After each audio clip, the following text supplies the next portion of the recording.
তুমি জানো তোমার উপরে আমি অনেক দুর্বল, আর তাই তুমি ইচ্ছে করে আমাকে অবহেলাটা করছো। আমি কিচ্ছুই করতে পারবো না তোমাকে, কারণ দুর্বলতাটা আমার। আমার ফোন রিসিভ না করে প্রচুর আনন্দ পাও তুমি। তোমাকে কলের পর কল দিয়ে যাই আমি, তোমার তাতে ধরারই কি আর।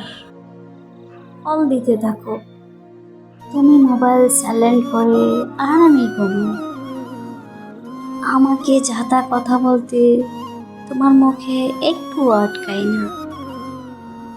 আমি তোমাকে প্রতিবাদও করি না, আর তুমি কখনো ভাবো না তোমার কথা আদৌ আমার কষ্ট লাগে কিনা।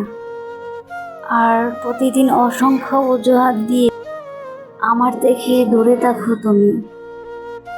আর তুমি আমাকে চলে যেতে বাধ্যও করো না, আবার আমার কাছে থাকার জন্য জোরও করো না। আচ্ছা, সবসময় কি একইভাবে চলবে? হুম, মোটেও না।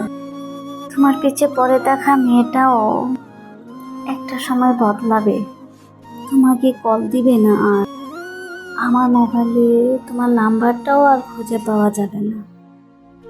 যাকে অসংখ্য অজুহাত দিয়ে ধরে রাখতে, আর মুখে যা আসতো তাই বলে দিতে, আমাকে হ্যালো বলার মতো সুযোগটাও আর পাবে না।